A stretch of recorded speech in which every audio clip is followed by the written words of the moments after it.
Bioética, eu acho que ela talvez seja das áreas do conhecimento uma das mais necessárias que a gente mais está precisando, né?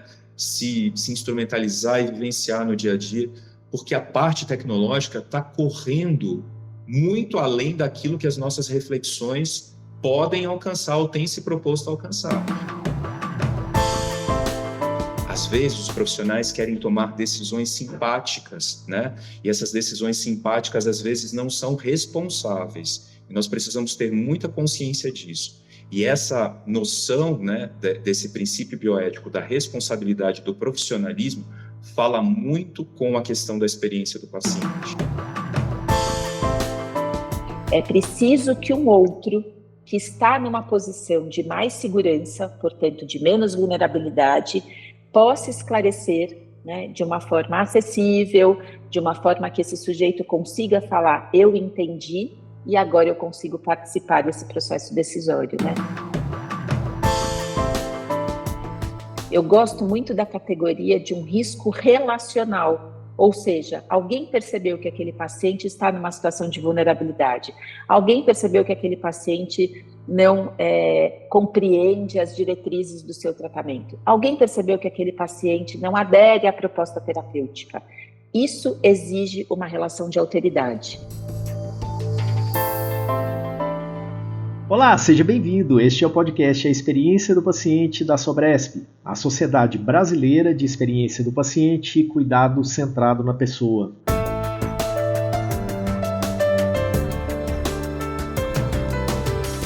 Nesse episódio, vamos adentrar um campo fundamental para a saúde e a humanidade, a bioética. É uma disciplina que nos desafia a refletir sobre os dilemas éticos que permeiam a assistência à saúde, desde o tratamento de pacientes até a complexidade da pesquisa e o avanço tecnológico. Para entender por que essa discussão é tão vital, pense no seguinte: todos nós, em algum momento da vida, fomos ou somos e seremos pacientes. E nessa jornada somos confrontados com decisões complexas, dilemas éticos, questões de dignidade. E é aí que a bioética entra, iluminando o caminho para uma assistência mais compassiva, ética e centrada na pessoa. Bom, bora lá falar dos nossos convidados? A gente começa com a Patrícia Bader. Ela é psicóloga e psicanalista, diretora do Núcleo Procriare, gestora dos serviços de psicologia dos hospitais da Rede DOR São Luís, em São Paulo, presidente do Comitê de Bioética da Unidade São Luís Itaim e membro do Comitê de Ética e Pesquisa, mestre em Psicologia pela PUC São Paulo, MBA em Gestão da Qualidade e Segurança do Paciente pelo IDOR, especialista em Psico-Oncologia pela Unifesp e Clinical Psychology pela Cal State Berkeley. E temos também o Pedro Medeiros Júnior, que é graduado em Medicina pela Universidade de Brasília, é médico intensivista horizontal do Departamento de Terapia Intensiva do AC Camargo Cancer Center, é doutor em Ciências, área de Pneumologia, pela Faculdade de Medicina da USP, especialista em Terapia Intensiva pela AMIB, especialista em Cuidados Paliativos IEP pelo Hospital Sírio-Libanês, especialista em Pneumologia e Tisiologia pela SBPT, é professor da Faculdade de Medicina da Universidade Cidade de São Paulo, com residência em Clínica Médica e em Pneumologia pelo Hospital das Clínicas da Faculdade de Medicina da USP, tendo sido preceptor desta última disciplina de 2000 a 2004. É preceptor do curso de Bioética Clínica do Instituto Paliar. Fez artes cênicas e é ator pela Oficina de Atores de São Paulo. E para a gente começar logo o episódio, você sabia que a Sobresp trabalha para influenciar os pacientes, os familiares e os profissionais de saúde em temas relacionados ao cuidado do paciente? E aí vai um recadinho especial. Em novembro acontecerá o primeiro Congresso Brasileiro da Sobresp. Venha participar com a gente. O tema é a experiência humana na rede pública do Sistema Único de Saúde. Quer saber mais sobre o evento? Entra lá no site sobresp.com.br/congresso. Sobresp é com X, hein? Bom, e um último recadinho. Se você está ouvindo a gente pelo Spotify, responda a enquete desse episódio. Como você acha que a bioética impacta o cuidado assistencial? Bora lá começar? Tá preparado para o que vem por aí?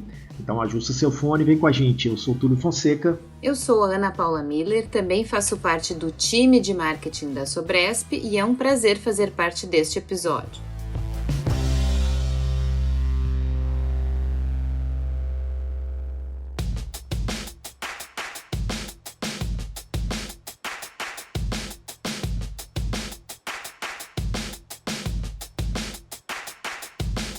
Autonomia, beneficência, não maleficência e justiça. O que será que essas palavras tão imponentes têm a ver com a vida de cada um de nós? E se eu te disser que elas são o alicerce para a ética profissional e para as decisões clínicas? Pois é, são esses princípios da bioética que moldam não apenas a medicina, mas também a nossa experiência como pacientes. Imagine como essas diretrizes afetam as escolhas assistenciais que impactam diretamente a nossa vida, a dos nossos entes queridos e a da sociedade como um todo. Imagine também como os nossos convidados irão nos guiar por esse território fascinante da bioética e como eles vão abordar esses conceitos e como esses conceitos influenciam as nossas experiências de cuidado e as decisões tomadas no ambiente clínico. Vem para cá, Patrícia. Vem para cá, Pedro. Sejam super bem-vindos. Muito obrigado, Ana Paula, Túlio, toda a equipe aí da Sociedade Brasileira de Experiência do Paciente. Acho que é um prazer imenso estar aqui com vocês para nós conversarmos aí sobre a bioética e as suas repercussões aí em toda a jornada e experiência do paciente. Muito obrigada pelo convite, Ana, Túlio, Pedro. Esse é um assunto super importante dentro das instituições de saúde. Tenho certeza que teremos uma boa conversa. Então, por que precisamos falar sobre bioética? Queria ouvir o Pedro e a Patrícia. Tá joia, Ana. Como a Patrícia estava dizendo, né? A bioética ela tem uma importância fundamental em tudo aquilo que a gente vai pensar na jornada e no cuidado centrado no nosso paciente. Se pensarmos sobre a origem, né, da ética, da bioética, a ética mesmo retoma lá aos dias, né, do ágora, das praças gregas, em que o ethos é o lugar seguro, né, o lugar onde eu extraio os costumes e vou ter a repercussão sobre os códigos, né, de moralidade em relação àquela sociedade.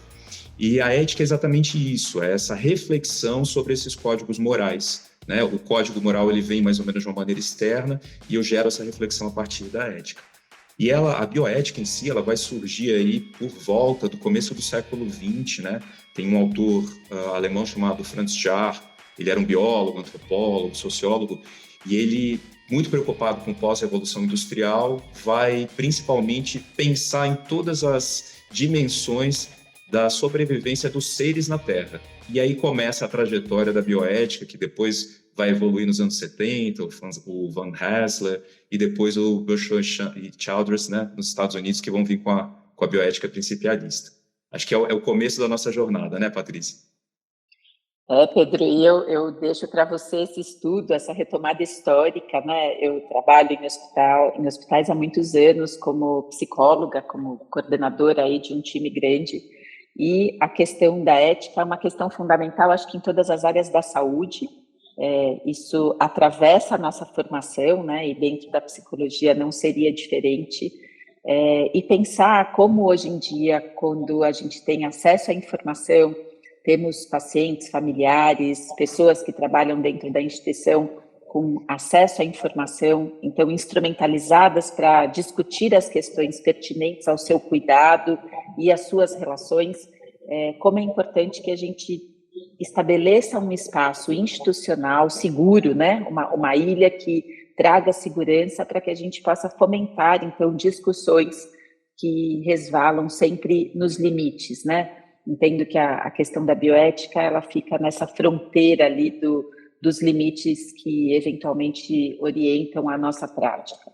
Então, é fundamental porque nós temos pessoas informadas e, felizmente, cada vez mais participativas, né, naquilo que envolve o seu cuidado. Sim, não, plenamente, né, Patrícia? Acho que uma reflexão grande que a gente pode fazer é que todos nós somos sujeitos morais, né? Nós, como seres humanos, temos a capacidade de prever os acontecimentos, traçar um curso, né, de ação diante deles. E em relação ao cuidado, né, tanto na instância hospitalar ou fora dela, a gente vai lidar o tempo inteiro com valores, né? E a gente pode, de alguma forma, ter uma certa tranquilidade em relação ao que está definido da parte técnica, né? Mas essa parte técnica, ela sempre vai estar em contato com um ser humano que tem uma história, uma biografia e valores que precisam ser preservados e respeitados ao máximo possível. E isso, quem vai nortear, de muitas maneiras, são as reflexões éticas e bioéticas. Então, a gente precisa, de verdade, estar com muita propriedade, refletir sobre esses conhecimentos e se apropriar da bioética como um instrumento diário da nossa prática clínica. Não como muitas vezes nos é passado, inclusive na nossa formação, seja na psicologia, na medicina ou na enfermagem, como algo distante, né, filosófico, principialista. Olha, o princípio da autonomia, o princípio da beneficência, da não maleficência, o princípio da justiça. Parece uma coisa muito distante, mas isso é do dia a dia. Quando a Patrícia fala, eu tenho um paciente que cada vez mais está informado, cada vez mais está consciente do que está se passando, eu tenho que trabalhar no sentido de que essa autonomia seja construída de maneira solidária, que eu instrumentalize essa pessoa para que ela tome decisões com conhecimento e informação, possa ponderar sobre as suas consequências, tenha liberdade de escolha e capacidade. É dessa maneira que eu, de fato, promovo uma autonomia solidária. E não o que muitas vezes a gente vê, que é a chamada autonomia solitária. E está aqui, ó, as opções são essas e você escolhe aquela que você quiser. Isso não deve ser feito de maneira alguma, né? A gente deixa o paciente numa condição muito mais vulnerável do que a que ele já está quando nós não estamos lado a lado ali promovendo essa autonomia solidária. E você falou sobre princípios. A gente está falando sobre autonomia, beneficência, não maleficência e justiça. Qual que é a relação, né, destes princípios fundamentais com a experiência do paciente? Você já até começou a falar algumas coisas nisso, e eu queria ouvir mais de vocês a respeito desse ponto. Túlio, acho que essa pergunta ela é fundamental, né? Então, quando a gente pensa que esses princípios são norteadores, eles têm que ser traduzidos e transformados em ações e atitudes na prática clínica. Então, como que, por exemplo, a autonomia está diretamente relacionada com a experiência do paciente? A gente acabou de falar que eu preciso instrumentalizar o meu paciente para que ele tome as decisões o mais autônomas possíveis, de maneira consciente, ciente das repercussões e com capacidade de liberdade. Muitas das vezes, quando nós nos deparamos com aquela outra autonomia que eu falei que é a solitária, ou seja, eu simplesmente forneço um termo de consentimento, ou eu apresento opções terapêuticas, às vezes como se fosse um cardápio, né? Então, olha, tem essa e essa opção, e você vai escolher, sem de fato permitir que esse paciente tome o conhecimento do que é que cada uma daquelas ações e daqueles caminhos podem repercutir na sua vida. Eu não estou fazendo uma boa prática clínica, nem uma boa prática médica, e estou fugindo daquilo que a bioética preconiza. Por quê? Porque nós, como profissionais de saúde, sejamos psicólogos, enfermeiros, médicos, fisioterapeutas, TOs, todos nós temos deveres a fazer. E esses deveres, eles dizem respeito a tomar as atitudes responsáveis, o mais responsáveis possíveis. Para quê? Para que o meu paciente ele esteja sempre imbuído e no caminho da trajetória o mais segura e que permita que ele tenha os melhores resultados. Às vezes, os profissionais querem tomar decisões simpáticas, né? E essas decisões simpáticas, às vezes, não são responsáveis. Nós precisamos ter muita consciência disso.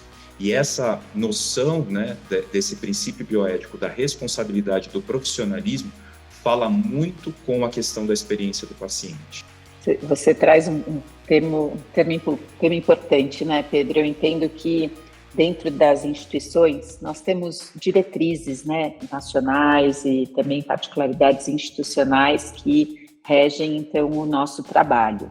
E pensar numa imagem simplista aí de uma pirâmide, né, de que forma a instituição, dentro da sua rotina e da sua cultura e dos seus valores também, sustenta que esses princípios eles atravessem o cotidiano de todos os profissionais que trabalham nessa instituição.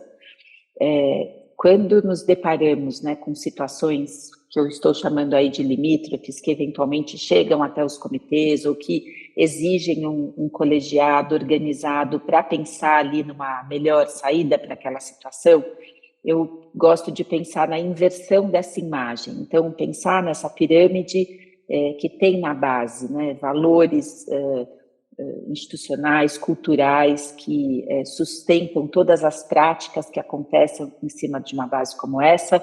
A gente precisa virar do avesso, né? Então virar essa pirâmide de ponta cabeça para entender de que forma esses valores drenam, né, para aquilo que particulariza um sujeito. Então, quando o Pedro traz essa ideia, né, que mais do que um comitê, por exemplo, de bioética, a gente precisa ter uma cultura bioética dentro de uma instituição, essa cultura ela vai acontecer no dia a dia, no detalhe, no cotidiano, naquilo que orienta uma boa prática. Só que isso não é de pegar, isso não é de visualizar. E dentro de um universo que a gente tem essa lógica um tanto binária, né, aquilo que eu vejo existe, aquilo que eu não vejo, como que eu lido com isso? Dentro da psicologia, estou falando de uma forma mais simplificada, mas esse é o nosso cotidiano, né? Como é que eu identifico uma manifestação conflituosa psíquica? Isso não se dá num exame, né? Então, os valores, eles atravessam a nossa prática cotidiana. E quando a gente precisa virar aí essa imagem, né, que eu estou trazendo da pirâmide de cabeça para baixo, é que a gente identifica de fato o que norteia essa decisão. Então, isso é muito importante porque eu entendo que a bioética ela vai pensar também em como particularizar esse cuidado para cada um desses atores que participam da instituição, né? Sejam os pacientes, a gente fala muito em experiência do paciente, mas ela está diretamente correlacionada com a forma que esse paciente se relaciona com os atores especialistas dentro da instituição. E nessa linha, pensando um pouco nessa nossa prática assistencial e nesse mundo que a gente vive, né, com uma crise moral importante de valores, de caráter, de seres humanos que uma hora são pacientes, uma hora são profissionais. Como lidar com isso, né? Pensando inclusive nessa questão da informação, da literacia em saúde, como auxiliar os pacientes a se tornarem mais protagonistas nesse contexto? Ana, eu gosto dessa tua provocação, porque eu posso dar uma resposta mais rebuscada, mas eu vou optar pelo caminho mais simples. A melhor forma da gente educar é juntando gente com gente. Então, a gente tem que ter espaços para que hajam, de fato, trocas efetivas que não tenham só um caráter formativo. Então, não é incomum que dentro das instituições de saúde e dentro de outras instituições, você agrupe pessoas para transmitir conhecimento. Só que o conhecimento só tem uma função, assim, ele só é adquirido efetivamente se você consegue aplicá-lo, né? Então, eu me inspiro hoje, meus filhos já são crescidos e eu perdi uma fonte primária ali de inspiração, que é a escola que eles estudaram, em que tem uma metodologia construtivista. Então, você coloca todo mundo numa sala, tem, obviamente, um coordenador que conhece mais daquele assunto, mas essa construção de saber, ela é compartilhada. Então, quando a gente pensa, por exemplo, como educar as pessoas, como fomentar ali boas discussões, como levar conhecimento, como disse o Pedro, né? Eu gosto muito de usar a expressão que eu acho que as pessoas que têm um lugar de importância, elas têm que trabalhar como curadores da informação. O tema bioética é um tema que carrega palavras que a gente pode usar no nosso cotidiano, mas ela é confundida, né? Você não sabe quais são os sinônimos, quais são os significados dela de fato. Então, tenho a impressão que às vezes a gente usa essas palavras de uma forma quase leviana, assim, como se estivéssemos falando de coisas diferentes.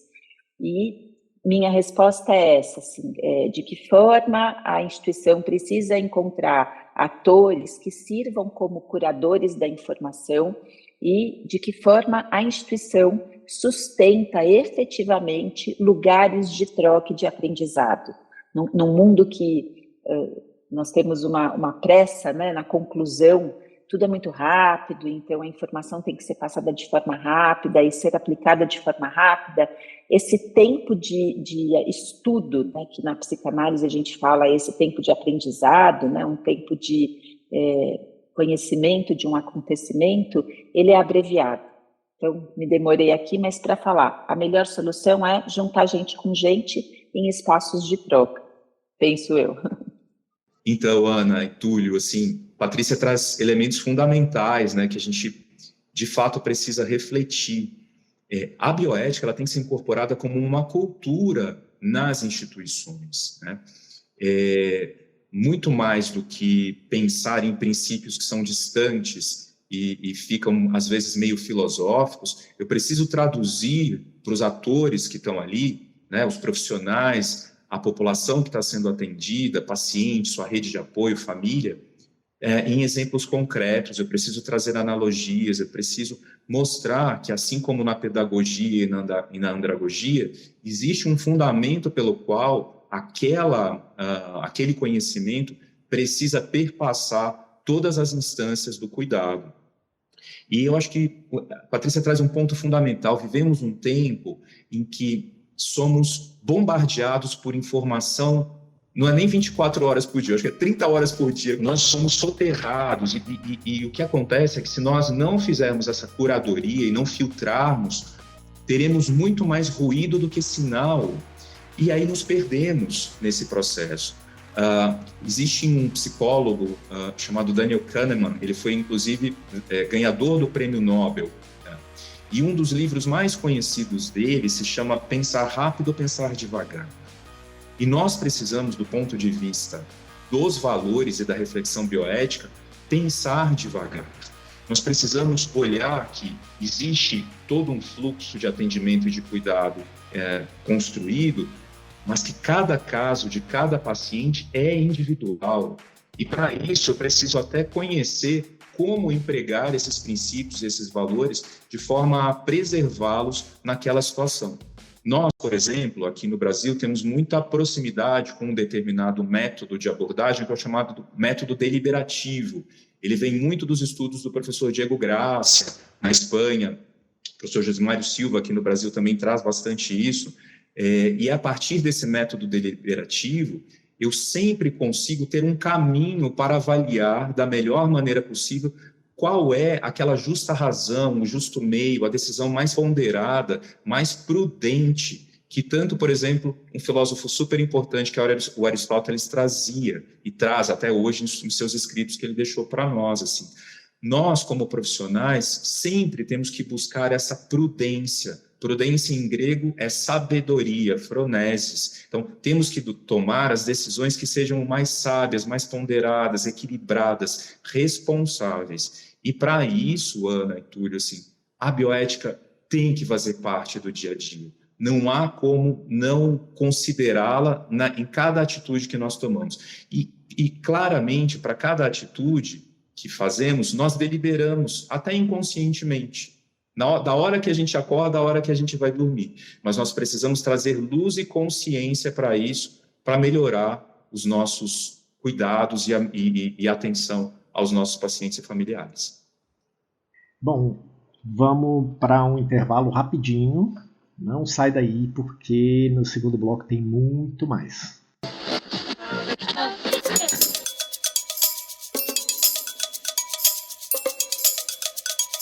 Você que nos acompanha por aqui, ou que trabalha com o cuidado centrado na pessoa, ou até mesmo que gostaria de conhecer a temática, este convite é direcionado a você.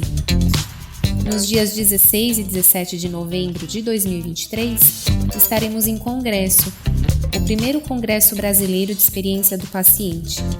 Este evento será híbrido, ou seja, a sua participação pode acontecer online ou presencial. E para quem puder nos acompanhar presencialmente, estaremos no Instituto de Ensino e Pesquisa Sírio-Libanês em São Paulo. No congresso deste ano, trataremos da temática sobre experiência do paciente no SUS, junto a palestrantes renomados a nível nacional. As inscrições elas já estão abertas.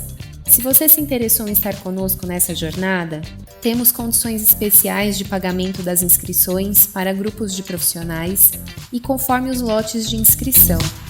Vale lembrar que já estamos no segundo lote e que ele se encerra no dia 10 de outubro de 2023.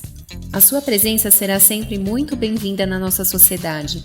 Por isso, consulte as informações completas no site www.sobresp.com.br/congresso. Nos vemos nos dias 16 e 17 de novembro. Patrocínio Ouro, Grupo Charoni. Patrocínio Bronze, Humania, Efarma, Roche e Chiesi. Patrocínio Quartzo, HCor, Interplayers e Novartis. Apoiadores: Hospital Sírio-Libanês e ASAP, Aliança para a Saúde Populacional.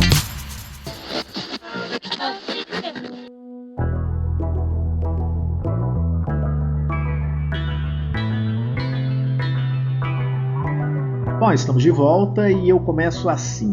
O profissional de saúde enfrenta dilemas éticos específicos em sua prática, tomada de decisões no final da vida, consentimento informado, tratamentos caros. Eu queria ouvir um pouco de vocês sobre isso e também sobre como a bioética pode orientar este profissional na resolução destes dilemas. Túlio, Ana, Patrícia, né? Aqui acho que essa conversa é tão fundamental. Por exemplo, Túlio, quando a gente fala de pesquisa científica, né, hoje em dia, nós, em geral, sabemos que para qualquer ser humano participar ativamente, existe uma série de critérios, dentre eles, por exemplo, o preenchimento de um termo de consentimento livre e esclarecido, no qual ele passa a ter ciência de tudo aquilo que vai se passar ao longo daquele processo. Isso vem de onde? Infelizmente, a gente sabe que ao longo da história da humanidade, passamos por diversas atrocidades e talvez poucas tenham sido tão intensas como a Segunda Guerra Mundial, né? Pós-Segunda Guerra Mundial, existe uma reunião em Nuremberg que promove o chamado Código de Nuremberg, que vai ser a base para aquilo que a gente vai chamar depois dos direitos humanos, né? Aos quais serve de princípio para todas as referências em relação aos códigos de ética e pesquisa em seres humanos.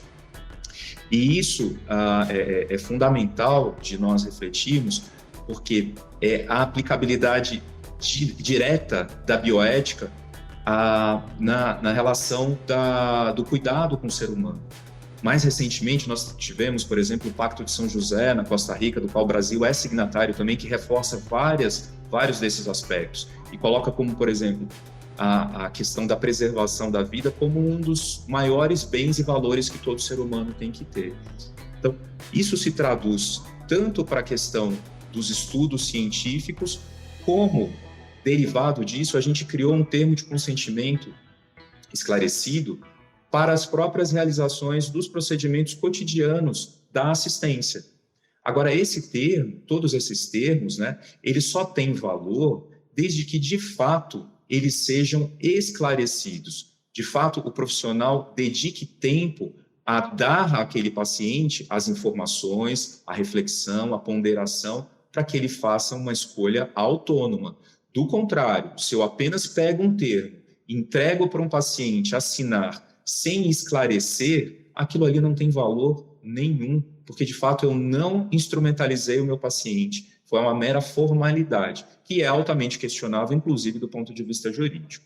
Pedro, a tua fala me faz pensar que, de fato, né, como a instituição tem que garantir esse espaço de informação, né? O Túlio pergunta de que forma os profissionais ali no cotidiano, né, das suas atividades, da sua relação com os pares, na sua relação com o paciente, ele utiliza, né, desses instrumentos. É um instrumento, eu gosto de uma imagem muito simplista, assim, de que a gente coloca na nossa mochilinha uma série de ferramentas que podem ou não ser utilizadas no cotidiano, mas ter a informação de que elas estão ali à nossa disposição já capacita você na tomada de decisão, no enfrentamento de situações mais adversas do nosso cotidiano. Digo isso porque nem sempre é tão fácil localizar quais são esses impasses, e há aí uma diferença, né, entre um impasse, um dilema efetivo, como que a gente localiza no nosso cotidiano essas situações que necessitam um pouco de pausa para tirar esses instrumentos da mochila e trazê-los ali num lugar compartilhado para essa tomada de decisão, né? E esse é um desafio, e penso que um desafio, né, insisto na questão de uma certa curadoria, não só da informação, mas como representantes desse colegiado que serve, então, para fomentar, para educar, para capacitar também a ter espaços de troca, como que a gente pode, de uma forma talvez mais proativa, antecipar situações cotidianas que apontem para esses impasses. Complemento dizendo que a relação, nós nos constituímos a partir da relação com o outro. O ser humano, ele nasce desprovido de qualquer capacidade de leitura sobre as suas necessidades, e aí esse é um termo bastante discutível dentro da psicanálise, né? O que é necessidade e quando, a partir de um banho de linguagem, tudo tem uma intenção, né? Se transforma num desejo. Mas o que eu quero contar aqui é que para que um ser humano vire um ser humano, ele precisa de um outro ser humano que atribua intenções aos seus gestos, às suas intenções, e esse ser humano, que é um adulto, né, ele vai também se implicar em responder isso que ele supõe ser a necessidade de um outro.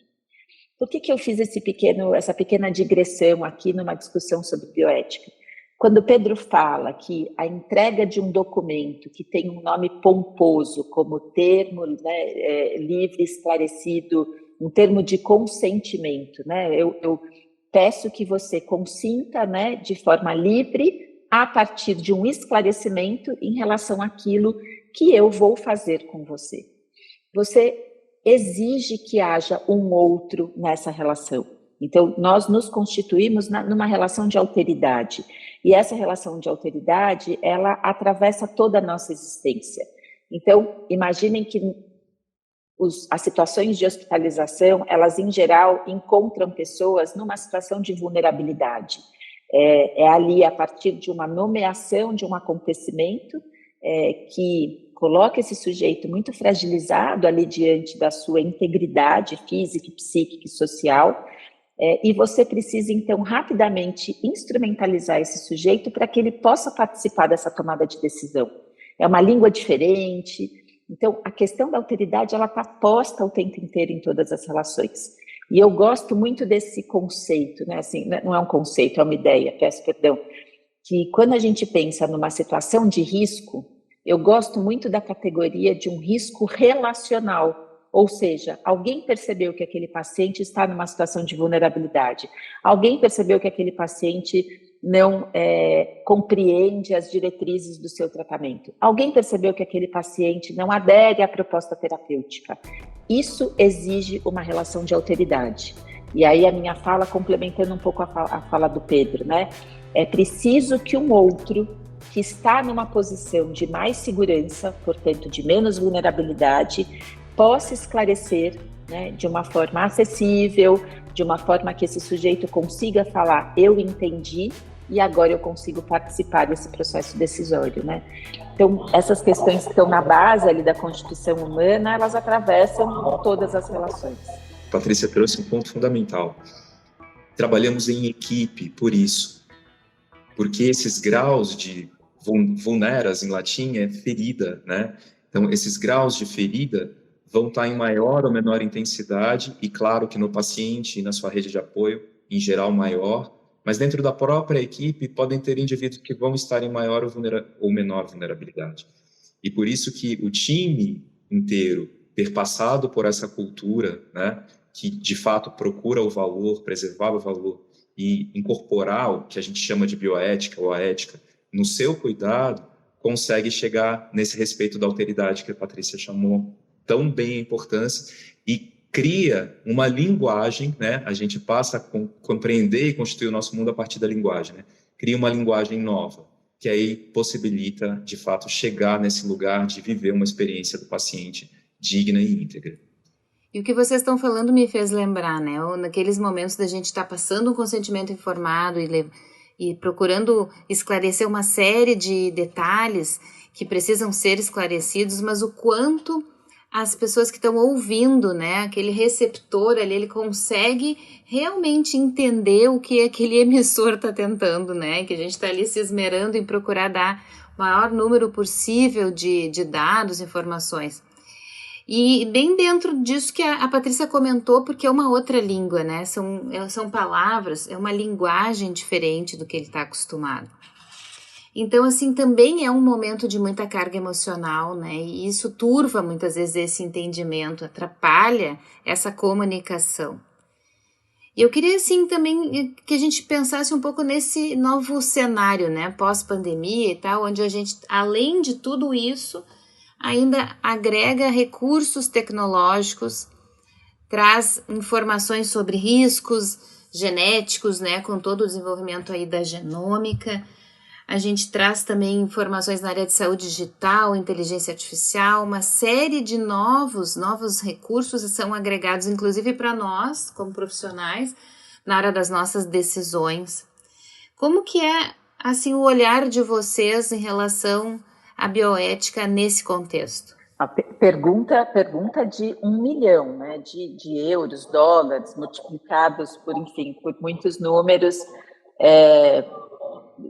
Deixo uma provocação e acho que o Pedro vai cortar a bola aqui melhor do que eu em relação a isso, né?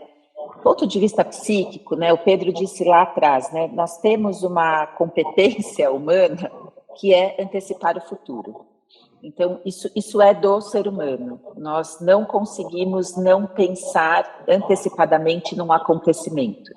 Se você pega qualquer outro ser vivo, ele tem uma programação pré-estabelecida e, por exemplo, se um animal ele precisa colocar os ovos embaixo da terra para que ali fecunde outros bichinhos da sua espécie, se ele encontra um bloqueio no meio do caminho, ele não vai conseguir antecipar atalhos para aquele bloqueio. Ele vai encerrar ali o ciclo. Eu estou simplificando uma história complexa, tá? O ser humano não. O ser humano, ele é dado a isso, a essa antecipação de cenários diversos em relação a todos os acontecimentos. Esta é uma questão, porque o ser humano sempre fez isso. Mas, como você disse, hoje a gente tem tecnologia que se propõe a isso, né? Nós temos dentro das instituições de saúde escritórios da qualidade e da segurança do paciente, que basicamente organizam a casa e garantem que a gente consiga minimizar os riscos a partir dessa organização. Ou seja, a excessiva e necessária antecipação de riscos traz efeitos psicológicos. Não é à toa que nós temos uma incidência de quadros de ansiedade e o Brasil, que tem tantos outros méritos, né, ganhou essa chaga de ser o país mais ansioso do planeta. Está posto isso, porque eu não tenho uma resposta exata para te dar, mas eu quero falar que hoje essa antecipação do futuro e essa gestão de riscos para que eu evite aquilo que eu possa antecipar, ele traz efeitos psíquicos e nós estamos tendo que nos haver com isso. Eu não tenho uma resposta, não sou contra o avanço tecnológico, obviamente, mas como profissional da saúde mental, nós recolhemos no nosso cotidiano os efeitos disso, que em geral é o que eu falei, né? Uma exacerbação dos aspectos ansiosos e, eventualmente, um desespero de não ter controle daquilo que se mostra maior do que a minha própria capacidade de pensamento traz. Então, é uma clínica que precisa ter pessoas da saúde mental sentadas nesses lugares para pensar os desdobramentos dessa antecipação de futuro. Acho que esse ponto que Patrícia toca, né, Ana, assim, fundamental, né? Acho que não tem como nós não pararmos para refletir quando a Ana fala, então, quando eu passo um diagnóstico, passo uma informação para um paciente com toda essa valência emocional que está envolvida, o que ele consegue processar de fato? O que ele consegue compreender? Assim, inúmeros estudos, né, em relação a isso que a gente chama de comunicação de más notícias, mostram que menos do que 25% daquilo que é esperado cognitivamente para ser absorvido ou processado é processado. E muitas vezes os profissionais não têm essa dimensão, não têm esse preparo, né, para se deparar com essa comunicação que seja efetiva, humanizada, não violenta. não checam aquilo que o seu interlocutor de fato processou, muitas vezes por insegurança se apegam a um jargão técnico, né? Então vão para um lugar de segurança ali porque não conseguem lidar com aquelas emoções. Isso acaba implicando muito em piora de todos os desfechos e especialmente a qualidade do cuidado, né? Se a gente refletir sobre as repercussões, então, que a Patrícia estava trazendo sobre a saúde mental, vamos pegar, por exemplo, toda a sobrecarga que a veiculação que as redes sociais trazem hoje em dia. E tudo isso é gerenciado por inteligência artificial, né? Os algoritmos estão aí para captarem aquilo que mais acessa os nossos desejos, né? E para trazer numa quantidade, às vezes, imensurável, né, de informações e de opções, o que vai trazendo mais ansiedade, o que muitas vezes vai trazendo informações sem essa curadoria, sem esse cuidado, e que acabam implicando na piora da qualidade de vida dos nossos pacientes também. Acho que é muito importante, por exemplo, essa parte, né, da questão dos avanços tecnológicos e da inteligência artificial, a gente refletir que cada era vai ter as suas reflexões. Então, a gente costuma falar que hoje nós estamos na 4ª era da informação, ou digital, da tecnologia. Passamos lá pela era do saneamento e da vacinação, passamos pela era dos antibióticos, dos grandes fármacos, passamos pela era da tecnologia de informação, desenvolvendo e trazendo os prontuários eletrônicos, né? E agora a gente está nessa 4ª era da inteligência artificial, que está sendo utilizada em larga escala já, né? Está sendo utilizada desde recursos diagnósticos, desde pré-atendimento hospitalar, desde, por exemplo, exames radiológicos que passam a triar e fazer screening, por exemplo, de tumores. Então, isso está posto no dia. E a gente tem que refletir bioeticamente sobre isso. Para quem isso está sendo feito? Quem tem acesso a isso? Então, isso é uma reflexão que a bioética precisa fazer, né? Porque a gente busca o quê? Alcançar um princípio também de justiça, de equidade social. Então, todos nós, como profissionais, também precisamos fazer essa reflexão. E isso é especialmente posto, né? Porque, como a Patrícia também trouxe, nós temos essa previsibilidade, essa capacidade de julgar e o que nos faz, de fato, sermos sujeitos morais. E essa moralidade vai se repercutir em toda essa instância do cuidado que precisa ser refletida dentro das instituições. Ou seja, a gente precisa trazer isso como uma cultura institucional.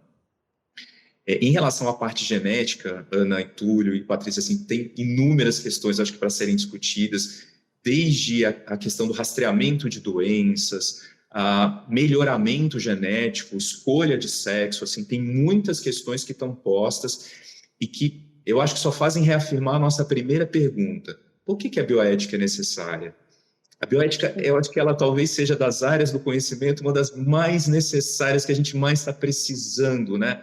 Se instrumentalizar e vivenciar no dia a dia, porque a parte tecnológica está correndo muito além daquilo que as nossas reflexões podem alcançar ou têm se proposto a alcançar. E os grandes dilemas, né? Eu não gosto muito dessa palavra, porque dilema sempre te coloca entre duas opções. Eu gosto, pelo menos, de ter problemas, né? Problemas são, pelo menos, mais do que 2. E o ideal é que a gente tenha cursos de ação, que a gente tenha possibilidades. Quando eu falei da história do método deliberativo, é isso. É dentro de uma determinada situação, encontrar caminhos possíveis e, dentro dos caminhos possíveis, aquele que é o chamado curso ótimo, o melhor curso de ação. Que a gente consiga refletir sobre esses problemas e encontrar essa justa razão, esse justo meio, que contemple e preserve o máximo de valores. Esse é o trabalho da bioética clínica, preservar valores e lesar o mínimo possível de valores. Ainda nessa mesma lógica de reflexão, a gente falou sobre questões da modernidade, a gente falou sobre questões tecnológicas, uma série de outras coisas. A gente já falou um pouco também nesse episódio sobre o que eu vou perguntar agora, mas eu queria que vocês deixassem um recado final sobre uma reflexão de como a bioética, né, está evoluindo para lidar com os desafios da assistência multiprofissional moderna. Olha, como a Patrícia colocou, também é uma pergunta de muitos milhões aí, né? E eu acho que é uma pergunta pela qual a gente precisa gerar muitas reflexões, sabe, tudo. Se pararmos para pensar que todo o processo de tomada de decisão que temos no cuidado dos nossos pacientes passa por essas reflexões bioéticas, nós já temos aí um elemento fundamental para incorporar a bioética na nossa prática clínica diária. Pensemos, por exemplo, numa situação que não é tão rara de ouvirmos na imprensa, um diagnóstico de morte cerebral. O diagnóstico de morte cerebral está definido, está posto, existe um conceito para isso. Mas existe uma série de valores que estão ali envolvidos. Por que muitas vezes não é simplesmente um ato de ir e suspender o suporte avançado de vida que está colocado? Porque tem uma série de questões, de emoções, de valores familiares que estão além dessa parte técnica. Então, se de fato nós não pensarmos e refletirmos do ponto de vista ético e bioético sobre todas essas questões que estão colocadas, nós nos encontraremos muitas vezes em becos sem saída, sabe, Tuliana? E não é para isso que nós estamos aqui. Nós estamos para buscar as melhores soluções possíveis para cada caso. Então, a bioética, ela vem exatamente fazer essa reflexão do pensar devagar, do pensar com tempo de refletir ponderadamente e buscar as atitudes mais prudentes e adequadas para cada situação. Eu acho que se tivesse uma palavra para falar para toda a equipe multiprofissional, uma virtude, como os gregos diziam, né? Então, a prudência é a virtude que mais deve nortear as atitudes e as reflexões bioéticas. Acho que a pergunta fala da equipe multi, eu assumi aqui um lugar, talvez, de especialista, embora envolvida com o tema bioética dentro das instituições que atuo. Tem um teórico da psicanálise, Jacques Lacan, que vai pensar um pouco o tempo de funcionamento do psiquismo. E ele, muito simplificadamente, de novo, né, aqui eu estou trazendo num bate-papo uma questão que é gigante, é profunda. Ele diz que tudo que acontece na nossa vida, a gente vai imprimir algum significado para aquilo, né? E aí, palavras minhas, quando eu entendi que nada acontece por acaso, não porque efetivamente haja, não creio nisso, mas alguma conspiração aí para que as coisas aconteçam, mas porque o fato de eu pensar me obriga a pensar sobre os acontecimentos. Então, no instante seguinte que aquilo me atingiu, eu vou atribuir um sentido para isso, e isso deixa de ser um acaso. E ele vai falar que esses acontecimentos que eu estou chamando aí, que chegam até esse sujeito, eles têm 3 tempos para acontecer. Primeiro, que chama instante de ver, é quando eu olho para aquele acontecimento. Ele diz, é importante que a gente tenha um tempo de compreender o que aquele acontecimento provocou na nossa vida. Para que depois, então durante esse tempo de compreender, eu vou retomar no que a gente chama de séries históricas, eu vou retomar na minha história de vida, na minha biografia, naquela que eu vivi fisicamente, pessoalmente, mas naquela que eu testemunhei na relação com os meus pares, no mundo que eu habito, né? Então eu uso tudo isso nesse momento de compreender para que depois eu tenha, né, um instante de concluir. Qual foi o efeito que aquele acontecimento provocou na minha vida? Essa matemática aí que ele propõe, né, desses tempos, encontra no mundo moderno e principalmente dentro das instituições de saúde uma questão que é o tempo da urgência. Então, não raro, dentro de um hospital, a gente está sempre atrasado, né? Estou brincando aqui, mas é sempre para ontem, tudo é muito urgente, e porque muitas vezes é um fragmento de milésimo de segundos ali de tempo que muda o desfecho daquele acontecimento. Então, eu entendo que a importância, né, da bioética dentro das instituições de saúde, mais uma vez, corroborando da fala do Pedro, é servir quase como um amortecedor ali, né, para que a gente não tenha pressa em concluir o tempo inteiro e que a gente abra espaço para os lugares que sustentam um tempo de compreensão, entendeu? Então, esse para mim é o maior desafio aí dentro dos hospitais.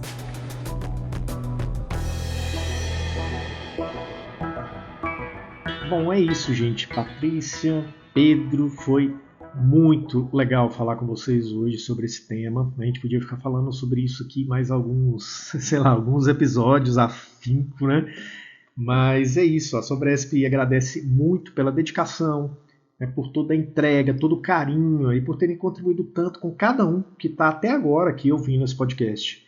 Então, fica nosso agradecimento e a gente ainda vai se encontrar outras vezes, obviamente, aqui por esses podcasts. Bom, super importante essa reflexão, né? Que a gente possa dar uma pausa mesmo na nossa correria, porque precisamos ser eficientes, mas sim precisamos ter muita prudência para direcionar o nosso cuidado na saúde, nossos serviços todos, bem ali como o Pedro nos trouxe, né? E também, assim, agradecer muito a presença de vocês dois. Dizer que é fundamental nós considerarmos sempre a ética como nosso norteador dentro dos cuidados de saúde para proporcionar uma melhor experiência para os seres humanos nela envolvidos, né?